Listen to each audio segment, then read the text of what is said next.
Hello and welcome to the Starting Necron series, the series where we go from your first purchase to your first 2000 point army list and everything in between for the Necron forces. In this video we'll be looking at the recent point changes to the Necrons in the 2021 chapter approved book. And after the points changes, we'll take a look at the super heavy options for the Necron forces, including the Silent King and other such units in the main codex of the Necron army. To begin looking at the points changes, they were not particularly severe, but I do think there are some important changes to take into account. The first set of points changes we're going to look at are 2 increases in points specifically to HQ choices of the Necrons. The first change that occurred is that the Catacomb Command Barge has gone up by 10 points now, and while this is rather unfortunate as it was a very good option before, it can still see play, though I will say this change does make the Scorpic Lord a lot more interesting as a durable HQ choice that can also function as a brawler, considering that he now competes with the Catacomb Command Barge far less. The one other points change that occurred was the Entropic Lance on the Chronomancer went up by 10 points. And while this piece of war gear did not make or break the Chronomancer itself, it is important to note that the Entropic Lance was a very heavy-hitting weapon that gave the Necrons access to a piece of war gear that could damage vehicles a lot more consistently than their other choices can.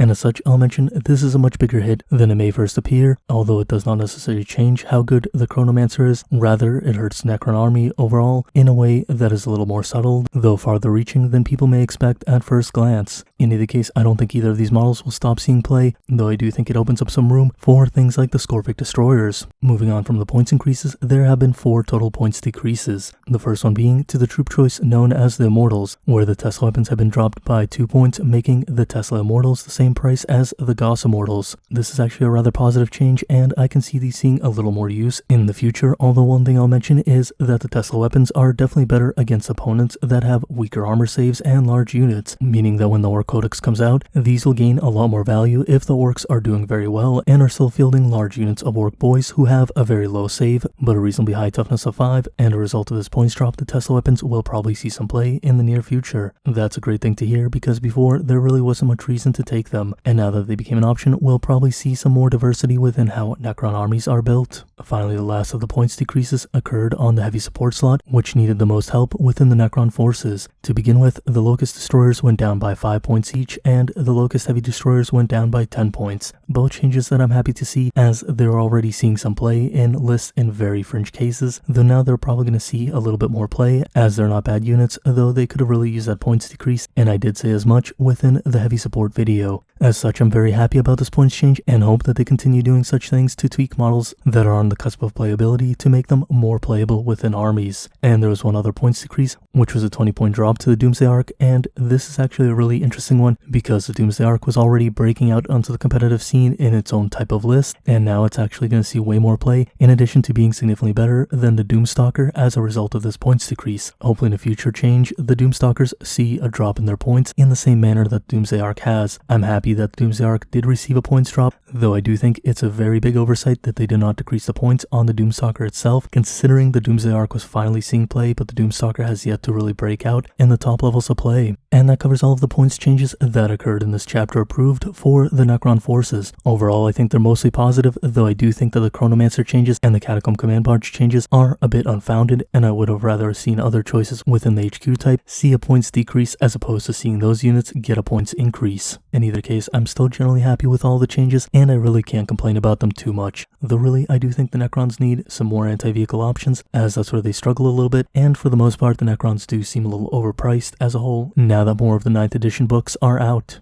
Moving from the points changes, we'll move on to super heavy choices, with the first one and the best one being the Silent King. The Silent King is an absolute beast of a model, costing 450 points, and being a Lord of War, meaning he needs to be within a super heavy detachment, or a Supreme Command. To begin looking at the stat profile of the Silent King, he comes with a rather bland movement speed of 8 inches and a toughness of 7. That's actually somewhat surprising for a model of this size and point value. He only has 16 wounds and a 3+ save, as well as a rather good 4+ invulnerable save. That being said, that's only Zarkon himself, and he actually comes with 2 more models in the unit, being 2 Triarchal Minari. The Minari move at the same speed, have the same toughness of 7, and the same armor save of 3+ and 4+ invulnerable, though each of those Minari have 5 wounds in themselves, meaning that in total, when you combine all 3 models within this unit, they have a collective value of wounds of 26, which is actually rather reasonable for a model of this size. I should also mention that for the Triarchal Minaris, they are required to take the wounds before Zarkon is, so the Triarchal Minaris will be slowly destroyed as the game goes on, and as such will be removed while the Silent King remains on the table. For weapons, the Silent King comes with quite a menagerie of different weapon options that he carries into battle, though some of these weapons do degrade over time as wounds are lost or models are destroyed within this unit. To begin with, each Triarchal Minari is equipped with Annihilator beams, so each of them has a single heavy shot at a 36-inch range with a strength profile of 12, an armor penetration of 4, and an incredibly high damage of 6. This actually means that those Triarchal Minaris are hitting incredibly hard and are going to be one of the best anti-vehicle options within the Necron forces, considering how easily they can wound vehicles and how much damage they put out. That being said, remember every time you lose 5 wounds on this model, a Triarchal Minari is destroyed, and each time one of those is destroyed, you lose one of these Annihilator beams, and as such, your ability to put out damage does decrease over time. More so once these are destroyed, they do not come back if you're healing up the character, considering they have their own wound profile as opposed to the Silent King, who has his own as well. Now as far as other weapons go, the Silent King comes with quite a few different ones on his own model, and those 3 weapons are the Scepter of Eternal Glory, the Staff of Stars, and the Scythe of Dust. The Scepter and the Staff have a range profile in themselves, each of them having a range of 24 inches, and the Scepter has 3 assault shots at a strength of 8, 3 armor penetration, and 2 damage. That's rather powerful, and while that's not as impressive as the Annihilator beam, it's definitely nothing to laugh at, and actually a rather reasonable profile, considering it's one of the many weapons on this model. Now if you consider the Annihilator beam the top end of the shooting, and the Scepter of Eternal Glory as the medium range firepower, the Staff of Stars is more of the lightweight firepower, giving you a plentiful number of shots of 9 assault shots with a strength of 6, 2 armor penetration, and 1 damage.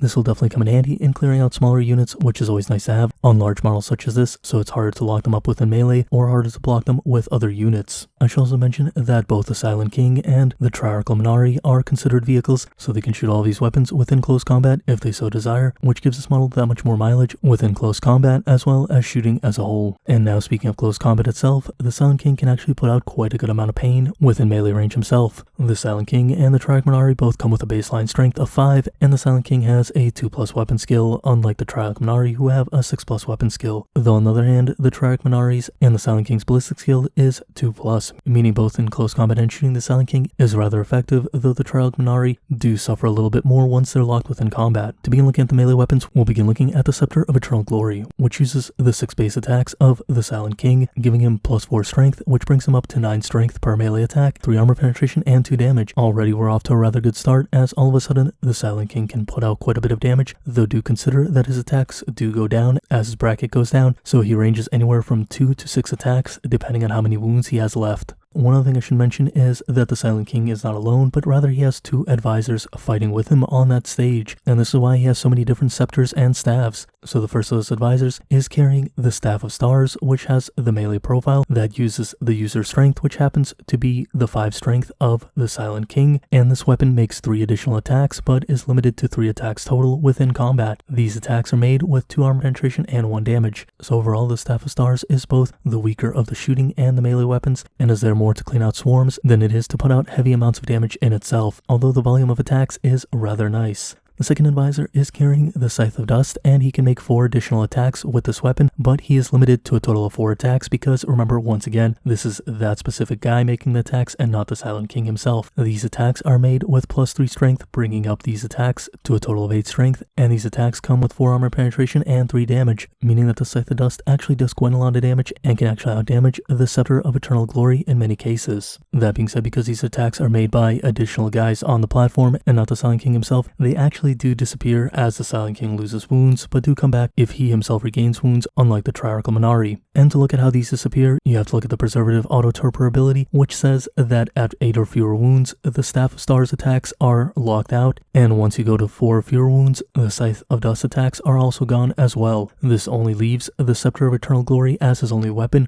once he has 4 or fewer wounds. Keep this in mind for 2 reasons, because the first of those reasons being that as you lose wounds, your combat potential does go down, so even though that the bracket doesn't change that much as he loses wounds within the stat profile itself. He does lose a lot more because of how this preservative auto-torpor ability works, and it affects more than just weapons. However, we'll look at that further once we come to the special abilities. And the second thing you should keep in mind is that you lose the Staff of Stars first, which is the weakest of the profiles, meaning that it's not until you hit 4 or fewer wounds that you're really in trouble, because you still have your strongest attacks both within shooting and melee outside of those Triarch Luminaries, who have been destroyed at this point because they have to lose their 5 wounds before the Silent King takes wounds himself, meaning that almost in any case, by the time the Silent King is taking wounds, the Triarch Luminari are already gone, and there's nothing you can really do to reverse that. Although do keep in mind that he has to lose 50% of his own wounds before he loses his first weapon, and then he has to lose 75% of his wounds before he's down to one of his weapons. That being said, these two advisors don't only bring their weapons to the table, but also bring some special abilities. The first of these special abilities is called the Pharaoh of the Stars, and it is brought on the same guy who carries the Staff of Stars, which shouldn't really surprise you considering the names are so similar. That being said, what the Pharaoh of the Stars ability does is it's an aura ability that says while friendly Necron core units or Triarch Praetorians are within 6 inches of Zarkon, in this case being the Silent King, each time a ranged attack is made by models in that unit, you can roll the hit roll, and that's actually a rather powerful ability to have, because not only does it affect core units, but also Triarch Praetorians, which are actually rather good with the Silent King, considering the Silent King can buff the Triarch Praetorians as well as any core units rather easily. Though do keep in mind, because this ability is on that advisor, when that advisor teleports when the Silent King reaches 8 or fewer wounds, this ability shuts off as well, meaning that you no longer have access to the Pharaoh of the Stars once the Pharaoh of the Stars advisor is gone. The second of these abilities is called Pharaoh of the Blades and is carried by the guy who's carrying the Scythe of Dust, and as such, it also turns off once the Silent King goes to 4 or fewer wounds, and this ability shuts off as that advisor is gone as well. The Pharaoh of the Blades ability affects the same type of units, though instead of affecting range attacks like the Pharaoh of the Stars, the Pharaoh of the Blades affects melee attacks only and allows you to reroll the wound roll instead of the hit roll. So remember, the stars allow you to roll the hit roll in range attacks, and the blades allows you to roll melee attack wound rolls instead of hit rolls. All in all, both these abilities are rather good, and you can make quite a lot of use of them. Now, that's not all the Silent King comes with in terms of abilities. Despite his shooting and melee power, he actually acts as much of a force multiplier as he does an individual army of one. As such, he comes with a myriad of different abilities of his own. The first one being the Relentless March Aura. However, unlike other Relentless March Auras, this one affects both Necron core units and Triarch Praetorians, as his other abilities do, and like other Relentless March Auras, this adds 1 inch to their normal movement or advanced movement made by those models within 6 inches of the Silent King. In addition to that, he has My Will Be Done, which is the same as that on other units, though once again it can hit not only Necron core units, but also Triarch Praetorians, and he has Pharaoh, allowing him to use this ability twice within a single turn instead of once. And as such, between the different Pharaoh abilities, as well as his basic Overlord abilities, he can give quite a lot of modifiers to both Necron core units as well as Triarch Praetorians, which don't have as many options in terms of what can buff them when it comes to different modifiers, as they are a Triarch unit as opposed to a Dynasty or core unit.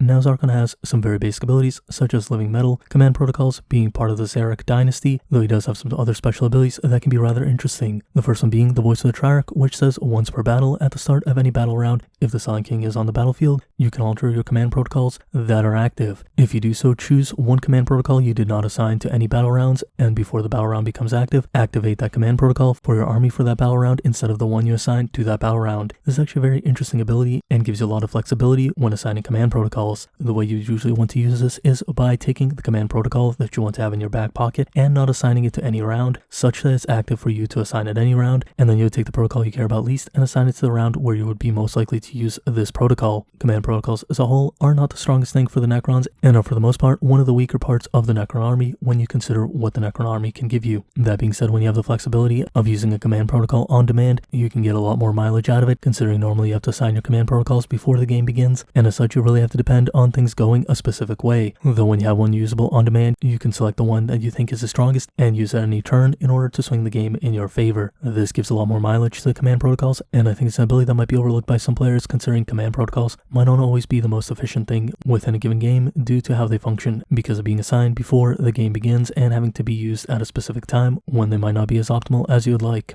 Now, the Silent King takes after his dynasty, the Szarekh dynasty, which does not like Psychers, and as such he has the Nectolith beacons, which in your opponent's psychic phase, he can attempt to deny one psychic power as if he were a Psyker, and once again this is actually a pretty nice ability to have, because even though Necrons have some ways of interacting with Psychers, such as the Gloom Prism, they are somewhat limited in terms of what they can do, and having this as a built-in ability on a character such as the Silent King who makes up his points without this ability, it does function as a very nice perk to have that allows you to get a little bit more mileage out of that character, considering both his weapons and his other special abilities that multiply the force of your army already add up to his points very easily and very naturally. The last two abilities that the Silent King have are rather good within melee, the first of those being the Obeisance Generators, which says at the start of the fight phase, if there are any enemy units within engagement range of the Silent King, then until the end of the phase, those units cannot fight until all other eligible units in your army have done so. This is actually a very powerful ability, as all fight last abilities are when targeting your opponent. However, do keep in mind that this not only affects the Silent King, but all other units that he may be escorting, and as such, it shows once again how much the Silent King can buff other units within your army, considering this ability is very powerful when coupled with things like the Lich Guard or the Triarch Praetorians, which the Silent King can really buff, thanks to the Lich Guard being a core unit and the Triarch Praetorians being something you can buff uniquely. Now the last ability the Silent King has is the Vengeance of the Enchained, and what this is when Zarkon is destroyed, you roll 1d6 upon his death, and on a 4+ he explodes like a vehicle does, and each unit within 2d6 inches suffers d6 mortal wounds, and what this most likely represents is that little bound Catan shard in the top of his throne exploding and lashing out and damaging anything around it. I do think this is a very flavorful ability, and I think all of his abilities are rather flavorful. More so to wrap up the Silent King, he is definitely worth his points if you want to build an army around him, though do keep in mind he is not only an army of one, but he is a buff character in many cases and a force multiplier as such, meaning that when you do build an army with the Silent King included, you should definitely consider how you want to use some of his aura abilities and some of his other abilities to buff characters in order to get the most value, considering that if you gain both his stat profile and the benefits of his different auras, you're going to do a lot better than the guy who's just bringing him as a scary unit to put on the table. That being said, there are going to be situations where having him as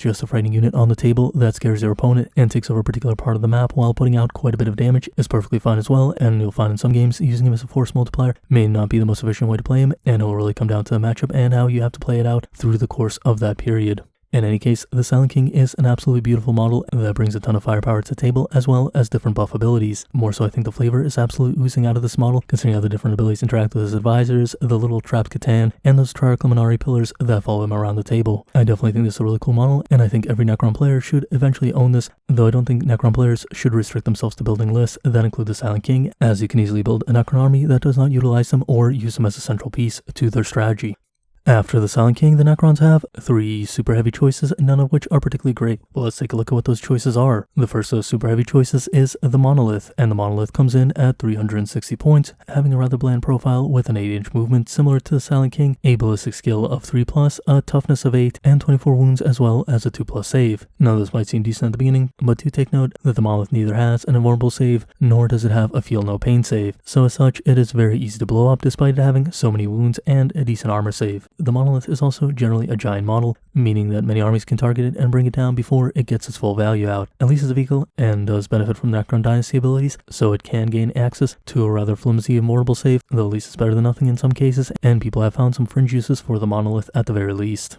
The Monolith also comes with a decent amount of weapons, with the first one being a melee weapon being the Portal of Exile. The Portal of Exile uses the user's strength of 8 and gives the Monolith 3 armor penetration as well as 3 damage per attack for its total of 6 attacks. More so, the Monolith has a weapon skill of 6+, however, that does not matter because each time an attack is made with this weapon, it automatically hits. Now, in addition to the Portal of Exile, the Monolith comes with quite a few different range weapons, the first one being the Particle Whip. The Particle Whip has a 36-inch range with heavy d6 shots and a strength of 12 as well as 3 armor penetration and 3 damage, though it is a blast profile and it cannot be shot within close combat. Considering you gain an average of 3 to 4 shots, it is a decent anti-vehicle option, though once again remember that you'll probably only have one turn in shooting it before your opponent blows up your Monolith in most cases if they so desire. Now baseline, the Monolith comes with a total of 4 Gauss Flux arcs, which have a 30-inch range and a rapid fire profile of 3 shots, meaning that in total the Monolith gets 12 attacks with these weapons, or 24 if it is within half range. These are actually a rather weak weapon, having a strength profile of 5, 2 armor penetration, and 1 damage. Nothing particularly impressive, however you can swap out all 4 of these for 20 points, upgrade them to 4 Death Rays which have a 24-inch range, 1 heavy shot, giving the Monolith a total of 4 heavy shots with this weapon, at strength 9, 3 armor penetration, and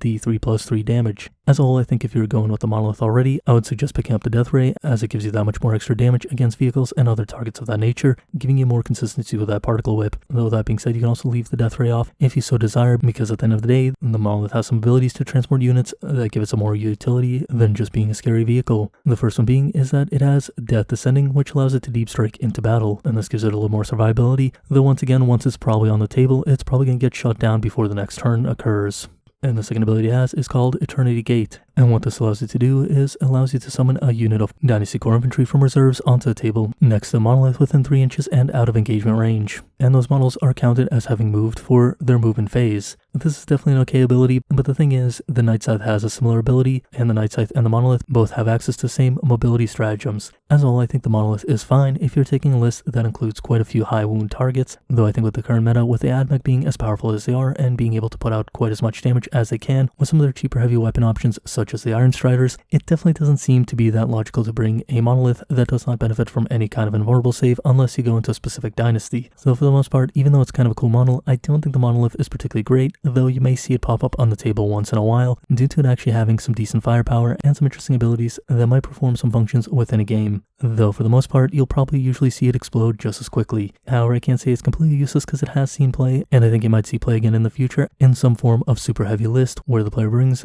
quite a good variety of different super heavy options for the Necrons, allowing them to play sort of an Imperial Knight version of Necrons. After the Monolith comes the Tesseract Vault, and the Tesseract Vault is one of the more interesting super heavy options, though it has not seen play yet, and it probably competes for somewhat similar of a position as the Monolith. The Tesseract Vault comes in at a whopping 500 points for one model, with a rather set standard profile for units such of this nature, with an 8-inch movement speed, a 3+ ballistic skill, 7 toughness, and 30 wounds. And even though it shares a 2+ armor save with the Monolith, it does actually come with a 4+ invulnerable save baseline, which does make him way more durable than the Monolith. Though, unlike the Monolith, it does not come with quite as much firepower, only sporting 4 Tesla Spheres. The 4 Tesla Spheres aren't really where you want to be on a unit such as this, considering the Tesla Spheres have a 24-inch range with 4 shots at an assault profile. The Tesla Spheres have 4 assault shots at the 24 inches, and this means that in total you get 16 shots at a strength of 7, 0 armor penetration, and 1 damage per shot, though the shots do score 2 additional hits on an unmodified hit roll of 6. I guess if you're cleaning out swarms, this isn't the worst, but once again, when you're paying 500 points for something like this, you definitely don't want to be stuck with just this as your only weapon choice. That being said, the Tesseract Vault does come with a bit of a unique ability, being the power of the Catan. The Tesseract Vault can use any of the Catan powers from the Catan power list outside of the special Catan powers that are offered to the Nightbringer, Deceiver, and Void Dragon, though the number of powers it can use depends on its wound profile. When it has 16 or more wounds, it can use 3, and then it drops down to 2, and eventually drops down to 1 once it is at 8 or less wounds. This can actually be rather powerful, especially considering that the Tesseract Vault can benefit from Necron dynasties, unlike the Transcendent Catans. However, it does not benefit from Necrodermis, though at the same time do consider that armies are gaining more and more access to ways of dealing wounds on different phases, so they have more ability to take out units with Necrodermis than they may be able to take out a 30 wound model. Though that being said, at the same time, remember you do lose powers over time, so you do become a little weaker as well, and for roughly the same price you can take 2 Transcendent Catan shards, or for a little bit more you can take a named Catan as well as a Catan shard. That being said, there is definitely pros and cons to taking one or the other, and the Tesseract Vault does have access to the different Catan stratagems, allowing more access to use different powers within a given turn. I can definitely see the Tesseract Vault seeing some play in a situation where you want a lot of Catan powers, and there might be some situations where it goes into some kind of super heavy list alongside that Monolith and Silent King, though it's going to be a very fringe list if that does occur. In any case, it's definitely an interesting model that does bring something unique to the table and does justify its points to at least some extent, though maybe it does need a little bit of a point reduction to make it more interesting and see a little bit more play. I can definitely see if they reduce the points that this can definitely find a home at some point, considering it's rather durable and gives you those Catan powers on a very heavy duty body, whereas the Catan choices in the elite slot can be a little bit fragile at times. Thus, if the points go lower on the Tesseract Vault, it would definitely be an interesting fill-in for Catans if the Catans themselves can no longer make full use of their Necrodermis abilities. In either case, we'll have to wait and see what will happen with the Tesseract Vault and if it'll ever see play in the future. And finally, the last and final choice of the super heavies for the Necrons is the Obelisk. The Obelisk is a bit of a quandary that I don't really understand, as it comes in at 370 points and has a very similar stat profile to the Monolith, having an 8-inch movement, a 3+ ballistic skill, a toughness of 8, 28 wounds, and a 2+ save with no invulnerable save. Like the Tesseract Vault, it comes with 4 Tesla Spheres as its only weapon, and that's pretty much it. Why would you really pay 370 points for a model like this? I guess it does have a few other special abilities, such as being able to deep strike like the Monolith, and it does have an ability called the Gravity Pulse, where you can select one enemy flying unit within 24 inches of this model, and until the start of your next shooting phase, you reduce the movement characteristic of that model by half, as well as you roll 2d6, and for each point by which you exceed the toughness characteristic of that model suffers 1 mortal wound, and each unit can only be selected by this ability once. I guess that's okay if flyer models do continue to be super popular, as the AdMech flyers are incredibly powerful in the current meta. That being said, on average, you're not going to be doing that much damage, as their toughness characteristic is still reasonably high enough that sometimes this ability will completely miss, and you're paying 370 points as well as a super heavy slot in order to take a weapon that really can't do anything besides hurt those flyers. So if you're ever in a matchup where they don't have any flying units or any units that you particularly care about targeting with this, you all of a sudden find yourself in a situation where you have this super expensive model that really doesn't do anything. There might be some interesting applications just because of how large this model is, but in all reality, considering it doesn't have any invulnerable save or feel no pain save, outside of potentially getting one from the Necron dynasties, it's incredibly easy to destroy once again for any army that fields a good amount of flyers. And even let's say you destroy one flyer and soak up a bunch of shooting, are you really going to feel good about it? I mean, maybe someone will find some use for it, but at this time, I really can't see why you would ever take the Obelisk over the Monolith, the Szarekh King, or the Tesseract Vault, all of which are more interesting units. I guess if you're taking some kind of super heavy detachment and you really need to save the points by taking the Obelisk over other choices, then once again, I think the Obelisk is just a model that's not very good and shouldn't really be considered. I might be wrong on my opinions about this model, and if you believe so, please let me know in the comments below, as I'm always interested in hearing what other people come up with. Anyway, that's all the super heavy options for the Necron forces, and I definitely think there's a lot of potential in some of them, while some of them, like the Szarekh King, are rather prominent within the meta even at this time. Although that being said, the Szarekh King has fallen off a little bit at this time in favor of more diverse lists, though he can easily come back in the future as he is an incredibly powerful unit that does buff a lot of your other units in very beneficial ways. And as always, if you've enjoyed the content, like and subscribe, as it really does help the channel out, and if you get the opportunity, please do share the channel, as that not only massively helps the channel, but also helps the people who may discover it and benefit from the content. I would also like to give a quick shout out to my patrons. You guys are awesome people. Thank you very much for supporting the channel, and regardless if you're a patron or not, thank you for watching and have a great day. See you next time. Bye.